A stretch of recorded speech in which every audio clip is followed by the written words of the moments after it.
Recently, I've had a number of interactions, conversations, and also just observations I've made that have led me to make this video. I've just finished watching this rather uninteresting video between Dave Rubin and Philip DeFranco. No, I'm not going to confuse him with James DeFranco.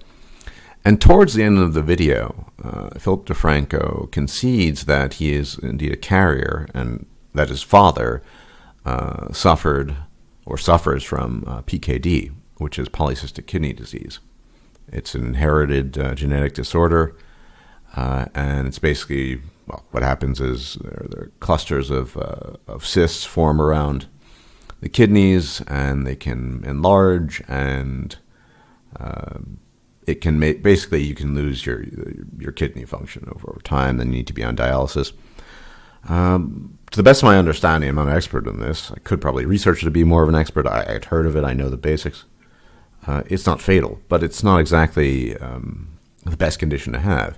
And he concedes in the discussion with Dave Rubin that not only has his father suffered from it, he probably will as well, and his children will, or his child and his second child to be. That observation, me observing that, listening to that, coupled with a few conversations I've had of late, have made me think in greater detail than I ever had about reproduction and something that I might term genetic responsibility. Now, this is a really, really tricky issue because it runs against the core of what most human beings instinctually want, what they're driven towards, what they desire. Now, I'm going to say right off the bat here, it's funny how I'm always portrayed as sort of arrogant and this and that, but I think I'm so ordinary in terms of my genome that I have a genetic responsibility not to reproduce. Which is to say, there's just nothing, there are no qualities about me as a person. I'm just using myself as an example since it's the most expedient one that would warrant reproduction. I'm not exceptionally bright. I'm certainly not very athletic. I'm not very tall. I'm not particularly bad looking. I'm also not very good looking. There's just nothing about me that's so remarkable that it would warrant replicating my genes with somebody else. And I've actually thought that for a long time, but interacting with certain people and listening to the flagrant irresponsibility of a guy such as Philip DeFranco, in this particular regard with respects to polycystic kidney disease, really reinforced these thoughts that there should be a notion of genetic responsibility. Now, the problem with this is, there are many problems with this. One of the problems with this, obviously, is that some of the dumbest people tend to reproduce the most. They lack impulse control. They're not even aware of this. They probably couldn't even conceive of a concept such as genetic responsibility.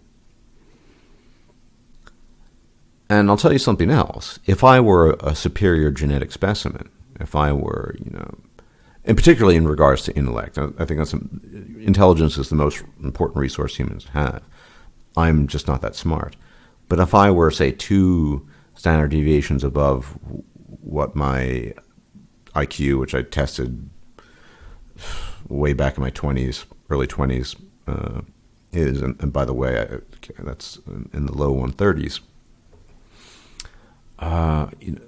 I would say, yeah, that warrants reproduction, because then that's such a high percentile, and you can do so much with that. I wouldn't be on YouTube, probably, and to the extent that I were in such a situation, well, it would I would be doing something else more productive. So I think there are degrees, and I think we need to really, as a species, reflect upon this. To what extent, in as much as we produce, are we forwarding a dysgenic cycle of reproduction merely on the whim of our desire to pass on our genes? Because I do tend to think big picture, as many of you know. big picture, me reproducing accomplishes nothing for the species. It doesn't even accomplish much for myself, because all I'm going to get in the best case scenario are very average kids. Because unlikely, we have to be honest here, that a genetically superior female specimen would want to reproduce with someone who is average, such as myself, in virtually all regards. So, it just doesn't accomplish very much. To say nothing of the people who have even worse genetic qualities than I have, who are just popping up kids by the buckets. Now, this is obviously controversial, but I'm not exactly new to controversy. But I don't see anything wrong with government incentives to disincentivize, to dissuade people from reproducing at all. Not forced sterilization, obviously not. Then we make a move into totalitarianism that I think could be alarming, because all kinds of negative and nasty things could arise from that. But to lead a enjoyable or pleasurable life, and that seems to be what most people seek these days, or what they partake in, you don't necessarily need to reproduce. In fact, having children is a burden to that. And the vast majority of people do not have, I think, the genetic qualities that warrant them reproducing. I would say maybe at the once you maybe in terms of IQ, a 140 across the board. A 140 across the board in all categories might begin warranting reproduction. That is, you as an individual, if you have an IQ of 140. It's always funny, by the way, how many random people in YouTube comments have 150 or 160 IQs. But so I guess they should all reproduce. And then more obviously, if you have genetic disorders that you can pass on to your children, such as the one that Philip DeFranco apparently has, polycystic kidney disease. Now, of course, it's not fatal to the best of my knowledge, but why on earth would you be reproducing knowing you have essentially a disability that is, not, if not fatal, very harmful? I mean, there is genetics testing. I'll give you an anecdotal example of the kind of thought that I have seen some very smart people actually put into this. It was a while back, and it was a panel of different people, different scientists, academics, well-known academics, among them Steven Pinker. And Steven Pinker kind of off the cuff mentioned the fact that that he and his partner, Rebecca Goldstein, neither of them, they reproduced with each other, and they jointly made this decision because they're both carriers of a certain disease. Now, given the fact that they're both genetically of the Ashkenazim population, I think the tacit implication here is that they both carry Tay-Sachs. I don't know. I'm just guessing here. But in any event, he conceded that it's quite possible that had they had offspring, there would be a specific... The offspring run the risk of suffering from some kind of disease, fatal or otherwise. And so they made a decision not to reproduce with each other because of the consequences. Now, it's... That's a tricky one, because Steven Pinker obviously is unquestionably super, super intelligent. Make the argument, well, there could be certain diseases, but in terms of trade-off, the intellect, the IQ, the G factor is warrants it all. And I think G factor is probably the most important argument to be made for genetic responsibility when it comes to reproduction. There are other things, obviously. If you know that your offspring will be riddled with health problems, it probably isn't the best idea. People have routinely mischaracterized me on a number of fronts. So some people think I'm an antinatalist. I'm not. But I think we need to think in terms of long terms, the species, and how much each of us as individuals contributes in a positive fashion to the gene pool, and in contributing those genes and what the capacity of offspring might be in light of that. I mean, you can't know for certain, But I'm almost certain that were I to reproduce, or had I reproduced, my children would be, at best, highly unremarkable, and would not do anything that would really push the envelope of technological advancement, scientific advancement, or anything that actually matters for the long-term progress of civilization. And this is obviously not something that a lot of people give thought to. I mean, think about these guys. You might remember this guy. He was based in California. I don't remember his name. I've mentioned him a couple of times. And he, very traditional type of guy, white guy, fled California to go to the Philippines and married some Philippine woman and popped out a bunch of kids, or she popped out a bunch of kids, lives in some village and whatever. He's living the traditionalist dream. Good for him. Now, as far as I know, he seemed like a pretty bright guy. I don't know. I have no idea what his IQ is or what have you, but it doesn't really matter. The point is, he seemed like a pretty bright guy. I highly doubt some village woman smack in the middle of the Philippines is even within a standard deviation of where he was in terms of, say, IQ, and certainly isn't in his range in G factor. And it's just dysgenic, really. And people don't think in those terms. They might concede the case I cited with the polycystic kidney disease. Philip DeFranco should have thought about that. Then there's a whole debate about Down syndrome. For example, Iceland has, through prenatal screening, completely and then apparently completely eliminated Down syndrome. And there's a religious debate about that. But I mean, clearly having Down syndrome, there's nothing good that can come with it. The child doesn't benefit from it. The parents don't benefit from it. The species doesn't. Now that's really harsh, I suppose, to some ears. But I mean, you can make an argument, say, for not having Down syndrome babies, that is plausible to normies. I probably couldn't make an argument that's plausible. If you only have an IQ of 130 or 120, you probably shouldn't reproduce, unless maybe your partner has a 190 IQ or whatever. But that's unlikely. That sounds really implausible. But we need to also think about the way the world is changing. I would strongly encourage the audience, by the way, to check out the conversation that Jordan Peterson had with Dr. Heyer, who recently published a book on the neuroscience of intelligence. And Peterson goes into some detail on the struggle one particular client of his had with really basic work. He had an IQ of, I think, 80 or 85, and the guy couldn't even sort envelopes with different lettering. And now I want you to imagine in a couple of decades how advanced the world will be, where if you have an IQ of 120 or 130, that you might too struggle with what will have become basic tasks. I'm arguing here that people in my range and below were basically genetic dead ends as far as being adaptive to a new, incredibly, based on G factor, demanding environment. Never mind the people way below that. But I think we are entering into an era where people are reflecting on this. They're getting prenatal screening. They're thinking about the passing on of genetic disorders and what have you.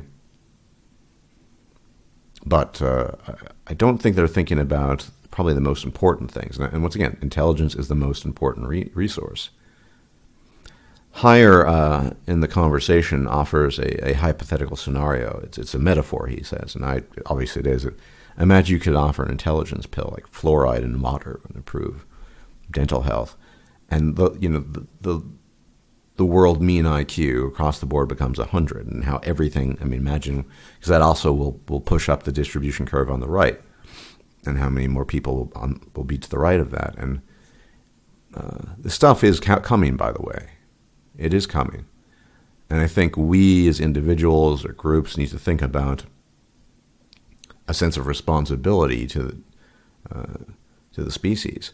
And this is where I really diverge greatly from the alt-right. What good are quote-unquote white genes if you're a fucking moron? It doesn't really make much sense. But if you have good genes, this is what I'm saying. It doesn't really matter, in my view, in the long view of things, long-term perspective. The particulars of ethnicity, as long as your particular genome, right, is exceptional. And then that almost certainly would warrant reproduction with some other individual who is possessed of an exceptional genome as well. Now, to be fair, for me, it's pretty easy to reconcile this stuff, because not only am I completely unremarkable and very average, I don't even like children. So, there's that on top of it. I'm not one of these humans clamoring to see little apes run around that resemble me and have my flaws, which is, to me, a bit baffling. But then again, I'm an oddball. So it's easy.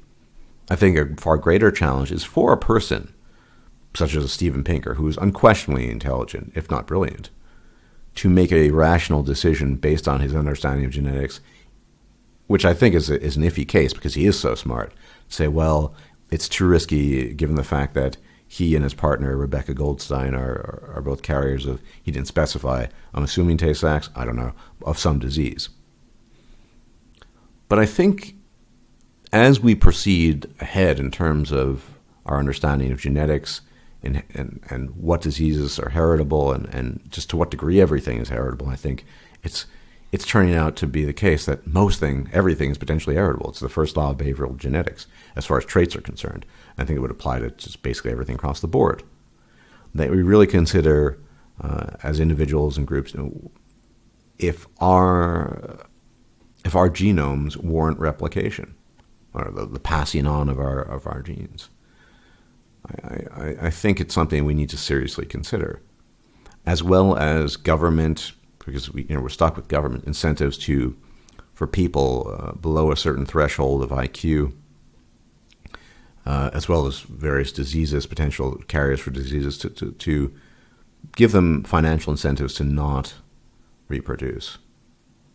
Now, this is obviously going to be shocking to most people. I don't think it'll be shocking to my audience that I'll be talking about these things, but it's something to consider. If someone is as average as I can conceive of this and concede this, I think it shouldn't be that difficult for the broader population to consider this as well. Once again, the flip side of this is really smart people, and that is the most important. G factor is the most important thing, and there are other attributes, obviously, general health. I think, in some sense, should feel a responsibility or an obligation to reproduce. As I said, if I were significantly more intelligent, I think that would warrant reproduction, and I would do it. I would probably make my best effort to go ahead and get some offspring out, because the offspring would be intellectually capable of contributing to the advancement of the species and elevating the species. But, I'm not that person. For the people who actually are in those higher categories of IQ, then I think it's something that is warranted and should be done. It's a bit controversial, obviously, I think, also in terms of sort of MGTOW philosophy, whatever that means. But despite all the attributions of nihilism, no, I think in the big picture, and the big picture is it's one thing to have an IQ of 85 and pop out lots of kids. These people are effectively morons. It's another thing to have an IQ of 120, 130 and pop out a kid or two when the kid is entering a world where in maybe 3 to 4 decades 120 or 130 IQ will be the equivalent of an 85 or 90 in terms of applicability and aptitude for various tasks that will be thrust upon those children who will become adults. Really a serious matter that should be considered by many. Obviously, mainstream, forget about that. No one's going to talk about that. But something to consider. That people possessed of average attributes should restrain themselves in terms of reproduction. And people possessed of fantastically above average attributes, above all in intelligence. I think general health is less important than the G factor. Yeah, there's a kind of responsibility there. I said, if I were significantly more intelligent and capable, I would absolutely reproduce. Well, to the extent that I could find a partner, but that would make the effort, and it wouldn't be that hard in that context. Anyway, some thoughts I've been having recently that were accelerated by various conversations. I've had these thoughts for a long time, but they sort of reached their culmination watching this clip with Philip DeFranco talking about PKD, polycystic kidney disease, and just various conversations. So anyway, thanks for tuning in. A bit inaccurate today, but hope you enjoy your Sunday, and I will check you out, presumably at a later date if I'm still alive. And if not, it doesn't really matter anyway, because I'm pretty average. Take care. If you liked this video, please like, share, and subscribe. And if you enjoy my content, please consider making a donation or becoming a patron. Thanks for watching.